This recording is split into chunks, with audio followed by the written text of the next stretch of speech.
Thanks for joining us right here on BERNAMA today. Jessie Chahal, Tamina Kauji, taking you through our final interview segment on today's show, and we speak to special guests, of course, Dr. Siva Balasingham Veerasingham, Chief Economist, Fiscal and Economics Division at the Ministry of Finance. That's right. So today we're going to be focusing, Dr. Siva, welcome to the show. But first and foremost, tell us a little bit about the theme for Budget 2020. Huge year for Malaysia. I think anybody who is an adult today has grown up with that whole Vision 2020 in their minds, in their hearts. What is it all about? Okay. So the 2020 budget, the theme of the 2020 budget is driving growth and equitable outcomes towards shared prosperity. So if you look into this theme, it's a very important theme in the sense that the spirit behind it is that the measures, should be fair, dictated by reasons and conscience. And when we're moving into shared prosperity, of course, we cannot miss the fact that Shared Prosperity Vision 2030, just one decade down the road. Correct. Yeah. So basically, if you observe that the 2020 budget sets the framework for the implementation of the Shared Prosperity Vision 2030. Now, if you look into the theme, you observe here that the emphasis is on outcome. Okay. The emphasis is not on output. All right. The outcome means that it should meet the targets. It should meet the objectives of the measures. Whereas, for giving you an example, you could build an hospital. That is an output. But whether that hospital, correctly does proper treatment and people are cured by the diseases and things of that is an outcome. So the emphasis is more on outcome rather than output. Right. And of course, when you're talking about driving growth, given the external environment, it's very important for us to drive the growth. So while these measures are being implemented, they are expected to be fair to all parties, right? And at the same time, we want positive outcomes towards shared prosperity. With the theme in mind, Dr. Siva, how do you feel the budget 2020 highlights some of the important issues that need to be addressed in the country? Yeah, I think if you look into the 2020 budget, basically as in economics, we say that growth is very important. Economic growth is very important. And when we talk about economic growth itself, we observe, theoretically speaking, there are certain important factors involved. Number one is capital. Equipments and things of the nature. And the other thing is labor, labor itself. And the third factor, which is also important, is total factor productivity. So if you observe into the thrust mentioned in the budget, you observe that the first thrust is basically driving growth. Driving growth. Driving growth, and they make it also say driving growth in the new era. Right. Speaking about the new era, though, let's talk about the digital economy. Now, there have also been a little bit of trepidation, particularly from the middle class, who are not really anticipating and looking forward to the taxes. Let's talk about that. How much revenue does the government expect to collect from digital tax on foreign digital service providers in the first year of assessment, which is, of course, next, 2020? Very good question, Tamina. So it's the first year, right? First year. So we are still, our estimate is that in the first year, we will be able to collect around 100 million for the first year. And of course, we have to take into account that the e-commerce is, which accounts for around 8% of our GDP, is growing at something like 7.9% in 2018. So there's potential growth in this sector, and as the years go by, and of course this amount will, of course, amount tax will increase over time. Right. Can the increase in the revenue from this tax basically compensate for the loss in revenue versus what happened with the GST now that we don't have the GST anymore? Obviously, given the value of 100 million, obviously it's not something which can replace that, right? But of course, over time. Over time, it will grow and contribute to the national revenue. Right. So how many foreign digital service providers are operating currently in Malaysia or already offering services? Because this will also help to throw a little bit of light on these foreign companies registering with customs, that being the first step. So to tell you the truth, I do not have the numbers of foreign service providers, providing services in Malaysia. But what we know is that in other countries, which has already implemented this digital tax, basically there are around 150 to 130 service providers outside in the international market, right? So we assume that this is the amount of service providers around. But Dr. Siva, what will the government do if these foreign companies refuse to comply, refuse to register for the tax in the first place? Okay, JC, of course, in the initial stage is voluntary, right? And the government is, has given the opportunity for these service providers to register. Okay. Right. You don't start your journey from home. And you wait until all the traffic lights turn green, right? You start your journey, and as we go along, we'll see what should be done. And if you observe that during the Honourable Minister Lim Guan Eng's concluding remarks, first paragraph of the concluding remarks, he said the way forward today is for consultations, and open dialogue. So we'll continue to use this boat as a way to encourage more people to get on board. Quite simply, from a financial aspect, I can understand why this tax has been introduced as well. But on the flip side, we're trying to bring on IR 4.0. We're trying to get e-commerce as a business to be more profitable. Imposing tax seems to be an obstacle. Why impose digital tax and not look at other sectors? Okay. Again, let us look back at the theme of the budget: equitable outcome, fair to all parties. All right.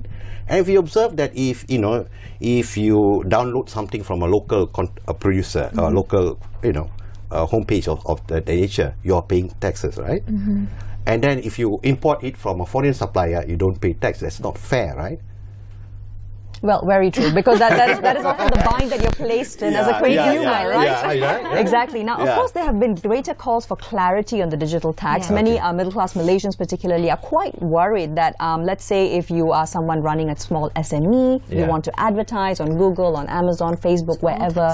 Yes, are you actually going to be paying a lot more for your advertising? Because that is one crucial way in which all these small entrepreneurs actually publicize their businesses. Yeah. So again, going back to the earlier argument, right? I mean, you have to be fair. If you do it in Malaysia, are you paying taxes? Yeah, if you're doing overseas, should this will also affect locals and local businesses trying to thrive as well. Yeah, but it's, as I mentioned, I think we and have the adoption rate of IR 4.0 as to how people will, Yeah, but if you can observe in the budget speech as well.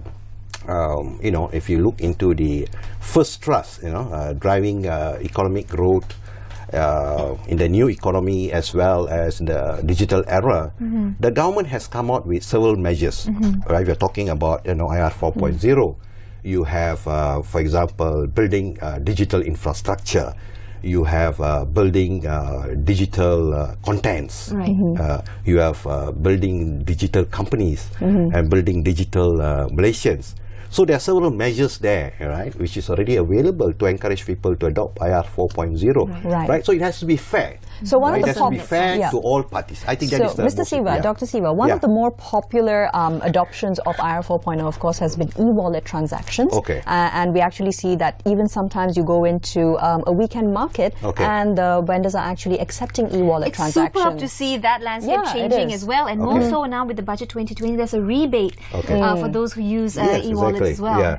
So the question here now is, will the digital tax also be passed on to those who are operating e-wallets? Okay, Tamina. Let us look at it this way. Currently when you use cash to buy something, that's right. Do you pay any sales or service tax? Yeah, you do. Except for the product, right? And if you're going to use e-wallet, so there ought to be a charge for that as well. There ought to be a charge on that product, but not on the e-wallet. Right. Currently, it's not being paid, right? That's right. Right. So at the moment, it's not paid. There's no charges, for the usage of. Is there a plan to launch that soon? I mean, again, I can't, tell you now, but I assume that given the incentives to promote e-wallet, obviously, I do not think it will be, in the near future. Any barrier as well. Okay. All right, moving on from that to another hot topic pertaining to Budget 2020, the issue of property and the 600,000 ceiling limit as well. Okay. The local housing and local government minister did say that this reduction of the ceiling to buy high-end condos should be reviewed again. Okay. What are your thoughts on that? Well, again, Tamina and JC, basically when you look into this fiscal policy, when we come out with this fiscal policy, there are certain incentives that we give, basically to promote the economy. So now if you look into probably in 2010, 2010 to 2014, when the threshold was increased from 500,000 to 1 million. Yeah, that's right. That's right. So you observe that the number of unsold property was something like 22,000. Exactly. Yeah. So it's already there's a property glut. In 2010. And in 2014 it came down to around 6,000. All right. And then what happened was that because the number of overhang property reduced from 22,000 to 6,000, so the threshold was increased from 500,000 to 1 million. Okay. Right. In 2019 now, we have around 32,000 units of unsold property. So what should be the action be to reduce this number? Obviously, you have to reduce down the threshold. Is the ministry looking or open to rediscussing or reviewing this particular ceiling? Yeah. Well, I think that as mentioned by the Honourable Minister in many occasions, that the ministry is always open to consult, for dialogues and things of that nature. All right. So perhaps we can look to some whatever actions movement that we take, it has to be based on reasons and proper reasons. Right. So and we have given you the reasons why we have to bring down that threshold. Right. So affordability aside for housing, let's go on into quickly that a lot of Malaysians do not agree with the government selling Plus, which is currently, of course, owned by Khazanah Nasional and the EPF. And the government did say in Budget 2020, quote unquote, clearly the government rejects the previous government's policy of privatizing profits and socializing losses. So why sell now? Okay, let us go back. I mean, at the end of the day, if you remember the Pakatan Harapan's manifesto, right, did say